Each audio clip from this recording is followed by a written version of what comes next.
Donc doutons de tout, méthodiquement, même du cours de zététique, hein, à plus forte raison du cours de zététique. Et tous les autres cours que vous recevez.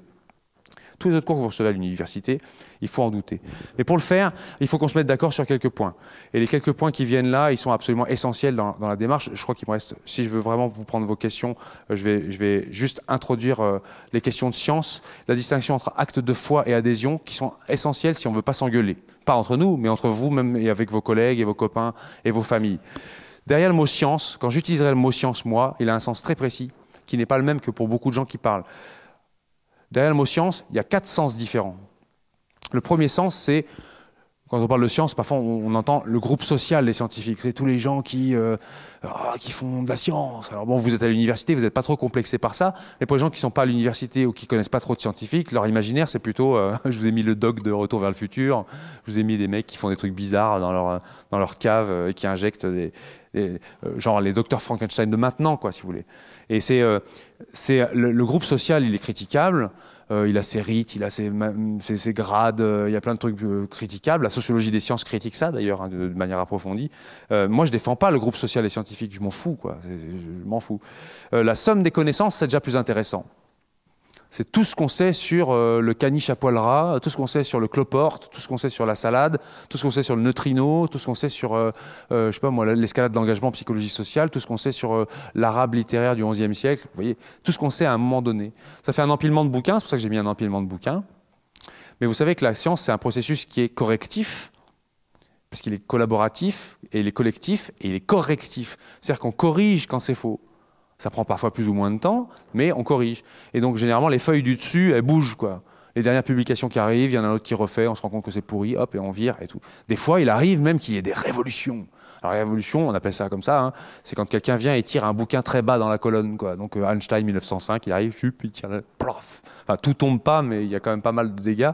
Voilà, ça arrive, ça, parfois. Mais n'empêche, c'est un ensemble qui est stable, et de toute façon, vous n'avez que ça pour vous appuyer. Donc quand vous allez faire vos recherches, il faut d'abord faire l'état des lieux, savoir où on en est, quelles sont les connaissances sur le sujet que vous prenez, qu'est-ce qu'on a fait sur la télépathie, qu'est-ce qu'on a fait sur qu'est-ce qu'il y a sur le triangle de la Burle, est-ce qu'il y a des gens qui ont travaillé dessus, il faut d'abord faire la bibliographie. Donc la somme des connaissances, ça c'est quelque chose qui est intéressant. Et puis la technopolitique. J'insiste sur ce point parce que c'est probablement le sens du mot science qui écœure le plus les gens. C'est qu'est-ce qui fait qu'il y a de l'argent sur tel ou tel sujet de recherche ? Qu'est-ce qui fait que les pathologies qui touchent les Noirs et les populations pauvres intéressent beaucoup moins les gens, blancs et riches, qui décident généralement, qui sont plutôt blancs et plutôt riches la plupart du temps, et qui préfèrent plutôt placer cet argent sur des recherches qui touchent, je sais pas, par exemple, le paludisme. Vu le nombre de gens qui meurent de paludisme, ça devrait être une priorité mondiale, quoi. Et ben, bizarrement, ça ne l'est pas, quoi. Qui décide ça ? Qu'est-ce qui fait qu'il y a des gros scandales sanitaires comme la dépakine, le Mediator et vous voyez, plein de gens se disent « Ah ouais, en fait, c'est ça la science, c'est ces trucs-là dégueulasses là, qui se font en notre nom avec notre argent et qui sont trop moches, sur lesquels on n'a pas de contrôle. Si c'est ça la science, alors moi, j'en veux pas. » Et en fait, le processus, il est fréquent. Je remarque que beaucoup de gens qui vont tomber dans des trucs anti-science, contre la démarche scientifique, si vous voulez, sont des gens qui sont écœurés par ce qui est en effet sur le plan politique et sur le plan technologique. Et je trouve qu'ils ont autant ils ont raison d'être écœurés par ça et de vouloir le refaire et le critiquer, autant jeter pour autant la démarche, elle, c'est dommage. Et c'est ça le 4e sens de ce que je veux dire, c'est la démarche intellectuelle. La science, c'est la démarche intellectuelle. C'est pas une dictature que l'on place sur le monde, la science. C'est la seule démarche qu'on a inventée pour arriver à tomber d'accord sur quelque chose tous ensemble. Quels que soient nos avis de départ, quelle que soit notre subjectivité, nos croyances, etc. On va tous tomber d'accord sur le fait que si on veut sortir d'ici, on va essayer de viser la porte. On ne va pas miser sur un effet tunnel à travers le mur, quoi. On est tous d'accord que il vaut mieux passer par la porte, qu'il y aura moins de frottement, et puis que l'effet tunnel au niveau macroscopique, ça ne marche pas, et qu'on risque de faire comme certains dans Harry Potter, se payer le mur, se faire mal, quoi. Vous voyez ? Donc on dit que c'est la démarche intellectuelle qui est contraignante, qui vise à faire des affirmations vraisemblables sur le monde. On ne dit pas vrai en science. Le vrai, ça n'existe pas en science. Parce que, de toute façon, si ça se trouve, le vrai sera un jour faux. Si vous voulez. Donc on dit qu'il y a des choses qui sont vraisemblables, il y a des choses qui sont plus vraisemblables que d'autres. Et pour l'instant, on peut dire qu'il y a des choses plus vraisemblables que d'autres. La gravitation, la théorie de la gravitation, actuellement, elle est la théorie la plus vraisemblable pour expliquer pourquoi les corps lourds tombent, quoi. En tout cas, c'est plus vraisemblable qu'un lutin invisible qui viendrait saisir les objets et les tirer par terre. Si vous voulez. Ouais, ça marche moins bien, quoi. Et si ça se trouve, dans 100 ans, on aura trouvé une théorie qui est plus complexe que ça et qui explique plus de choses. Donc c'est ça, moi, que je défends. Quand j'utiliserai le mot science, j'utiliserai toujours la démarche intellectuelle. voyez, c'est pas autre chose. Là, j'ai pas résisté à vous mettre Bertrand Russell qui dit, il dit, en fait, à un moment dans un article, il dit, je vais faire une phrase qui est complètement avant-gardiste et à mon grand étonnement, elle est avant-gardiste et elle choque beaucoup de gens. Donnez-moi de bonnes raisons de penser ce que vous pensez. En fait, la démonstration scientifique, c'est ça, c'est si vous me donnez de bonnes raisons de penser ce que vous pensez, alors je tombe d'accord avec vous. Vous voyez? Si vous ne me donnez pas de raison de penser ce que vous pensez, bah, je me fiche de ce que vous me racontez, en gros. Pour la description du monde. Hein.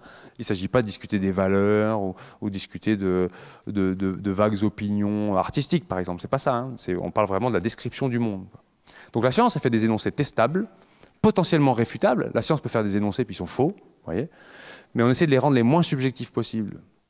C'est ce qui fait que, normalement, vous faites un article en sciences et votre dossier, s'il est lu par un Coréen, par une nana du Panama et par un Inuit, et tout le monde tombera d'accord parce que votre démonstration, elle est imparable, quoi. Voyez.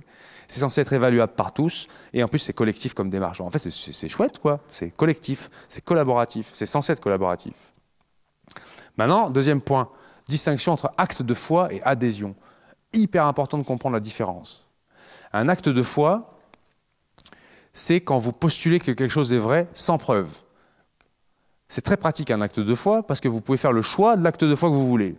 Vous pouvez décider que Zeus existe, vous pouvez décider que, je sais pas moi, Jéhovah existe, que Allah existe, vous pouvez le décider, c'est votre choix, personne ne peut rien y faire, c'est votre problème. L'inconvénient majeur, par contre, c'est que vous ne pouvez pas démontrer que vous avez raison de faire ce choix. Vous n'avez aucune manière de démontrer que vous avez eu raison de choisir telle ou telle entité surnaturelle pour diriger votre vie, quoi.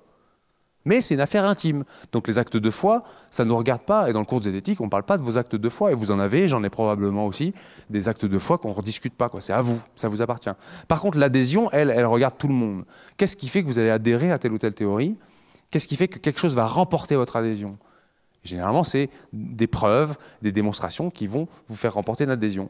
Alors, ce qui est pratique avec l'adhésion, c'est que la fausseté, elle peut se prouver, on peut montrer que ça ne marche pas, qu'un théorème ne marche pas, qu'une démonstration ne marche pas, que des cas ne rentrent pas dans la théorie qui est présentée, etc. Et par contre, vous n'avez pas le choix des résultats. Pour le dire autrement, le monde n'est pas fait pour nous faire plaisir. Le monde, que vous aimiez la théorie de la gravitation ou pas, les corps tombent, boum. Voilà, quoi. Vous n'y pouvez pas grand-chose et c'est comme ça, quoi. Ça s'impose à la raison. Alors, généralement, les questions qui viennent, c'est est-ce qu'il faut respecter les croyances de chacun? Alors, si c'est les croyances au sens d'acte de foi, on pourrait avoir envie de dire, bah oui, chacun fait comme il veut, en fait.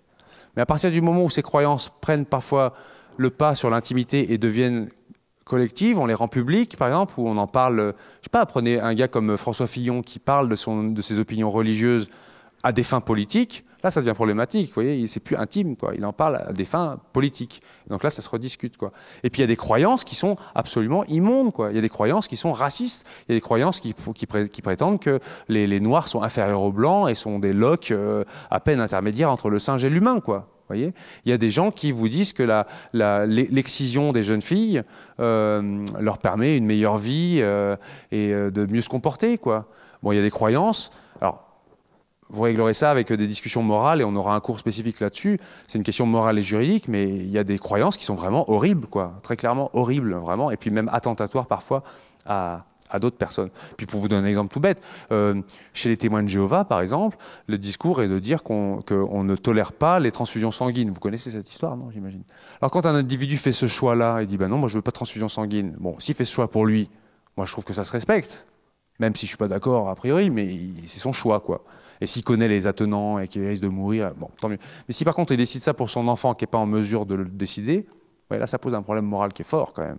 Donc toute croyance, les croyances ne se valent pas, quoi. C'est ça qui est compliqué. Et est-ce qu'on peut parler scientifiquement de Dieu? Ça c'est souvent la deuxième question qui vient, donc je l'anticipe. Qu'est-ce qu'on peut dire scientifiquement de Dieu? Eh bien ça dépend. Ça dépend si l'interlocuteur il est dans un acte de foi ou bien dans l'adhésion. Alors si dans l'acte de foi, bah, la science elle n'a rien à dire là-dessus. Si quelqu'un me dit qu'est-ce que tu penses de Dieu? Parce que moi je crois en Dieu. Bah, je dis bah, grand bien te fasse. Si ça te rend sympa et gentil et agréable avec les autres, tant mieux, quoi. Voilà. Mais normalement il n'est pas censé m'en parler puisque c'est une affaire intime. Mais bon, s'il avait envie de m'en parler, il m'en parle, quoi. Par contre s'il me dit ah non mais j'adhère, je sais que Dieu existe car j'ai des preuves, là c'est à la science de s'y pencher. Parce que c'est des éléments, quoi, des preuves. Donc si on vient avec un suaire de Turin ou avec un sang de Saint-Janvier ou peu importe, un miracle, là j'ai le droit de regarder. Vous voyez, scientifiquement parlant, on a le droit de regarder et de tomber d'accord sur le résultat, quoi.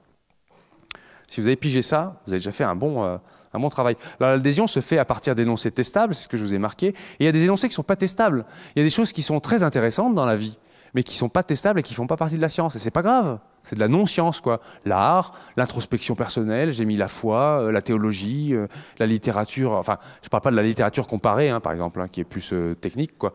Mais la poésie ne s'analyse pas scientifiquement, quoi. Sinon, ce serait la déprime, quoi. Je ne sais pas si vous analysez une fiction. Si vous analysez Harry Potter scientifiquement parlant, ça va pas trop marcher, quoi. Ça se respecte, si vous voulez. Et à côté, vous avez la science. Son but, c'est de voir est-ce que ces énoncés sont valables pour tout le monde. Ouais, c'est vraiment des structures complètement différentes. Donc, je vous ai mis des exemples comme ça d'énoncés qui sont intestables. Je n'aime pas Manuel Valls. J'ai mis Manuel Valls. Je sais pas ce qu'il m'a pris. J'aime pas Manuel Valls. Bon, ben, vous allez me dire, moi, je l'aime bien. Puis voilà, qu'est-ce qu'on fait? Vous voyez, bon.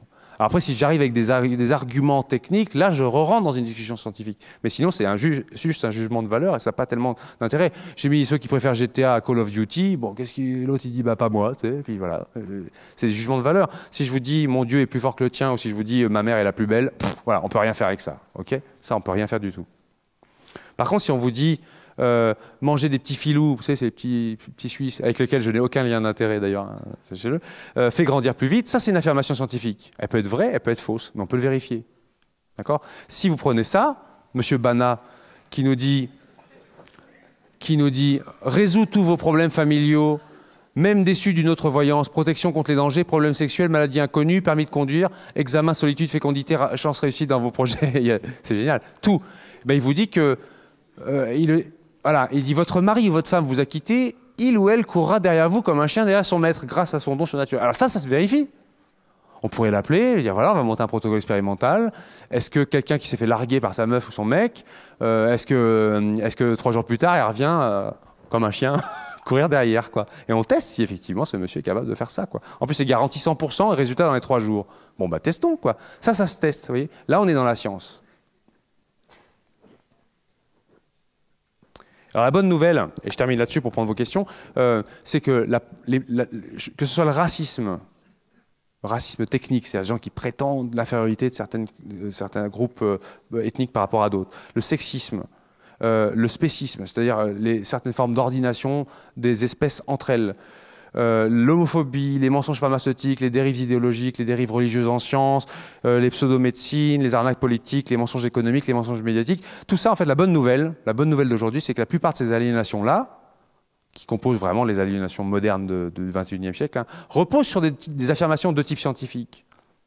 Et elles sont souvent fausses et pseudo-scientifiques.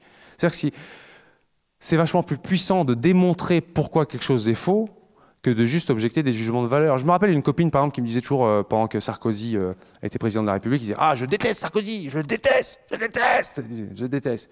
Puis je disais, tu sais, ça peut pas marcher, ce discours-là, parce que c'est... En face de toi, là, la personne va dire « Mais moi, je l'aime, je l'aime, je l'aime ». Et puis c'est fini, il n'y a plus de discussion. Prends plutôt des arguments de type scientifique pour démontrer pourquoi tu ne l'apprécies pas. Est-ce qu'il y a des raisons? Parce que là, s'il y a des vraies raisons, l'autre sera obligé d'être convaincu. Et c'est beaucoup plus puissant de démontrer pourquoi le racisme n'a pas de sens ou le sexisme n'a pas de sens, plutôt que de se draper en disant « Non, je suis antiraciste, point barre, c'est une posture ». Parce qu'en face, les autres en ont une autre, quoi. Vous voyez? Donc c'est là que la science devient vraiment intéressante. Vous pouvez éradiquer les arguments pourris. C'est génial. En fait, c'est génial. Et donc vous, dans vos critères de dossier que vous devez prendre un sujet qui soit testable. Donc votre dossier, il aura une forme de question, normalement, et vous devrez le rendre testable. Alors essayez de composer vos groupes, et après vous pourrez choisir des sujets. Voici des sujets qui ont été choisis par des étudiants, et qui les ont traités, hein, par exemple. Ceux-là, ils ont été résolus. Les crapauds explosifs, quand on les fait fumer... Alors je vous donne la réponse. Bon, la réponse est non. Voilà. Déjà, les faire fumer, c'est compliqué, puis en plus, ils respirent par la peau, donc ils s'en foutent complètement de... Voilà. Mais c'est pas très sympa de faire ça au crapaud. La réflexologie plantaire est-elle plus efficace qu'un placebo? La réponse est non. Le point G existe-t-il? C'est pas très clair, mais vraisemblablement non. Y a-t-il un intérêt thérapeutique au pèlerinage de Lourdes? Non. Enfin, pas par rapport aux hôpitaux classiques. Et puis même vu les risques qu'on prend sur la route à aller jusqu'à Lourdes quand on vient de loin, ça vaut pas la peine. Insulter les plantes retarde-t-il leur croissance? La réponse est non. Sauf si vous faites une onde acoustique trop forte, en hurlant ou en mettant des gros caissons de basse et tout. Et là, effectivement, elles ont des proprioceptions, les plantes, elles n'aiment pas trop les basses, enfin les pum, pum, pum, pum, pum, pum. Alors, elles essayent de s'en aller, en gros. On a vu ça sur les tomates. Bon. Et y a-t-il un pont en Angleterre où les chiens se suicident? La réponse est oui. Le Overtoun Bridge. Alors en fait, il se suicide pas vraiment, mais il meurt quand même, sauf un qui est pas mort, mais il est remonté une deuxième fois sur le pont et là, il est vraiment mort. Mais il se suicide pas. Voilà. Mais alors, je vous dis pas la raison, vous chercherez vous-même. Hein. Si vous trouvez, vous aurez été plus loin que 30 histoires les plus mystérieuses qui, eux, n'ont pas cherché du tout. Et il y a des sujets qui sont intestables, et ça, faut pas les prendre. Intestable, c'est le Saint Graal existe-t-il? Un dieu a-t-il créé l'univers? Voit-on le dieu chacal en prenant de fortes doses de champignons psilocibe dans un caisson isolant? Y a-t-il un complot illuminatif? Vous ne pourrez pas faire grand-chose avec ça. De quoi est fait l'au-delà? C'est pareil, quoi. Vous voyez? Donc ça, c'est foireux.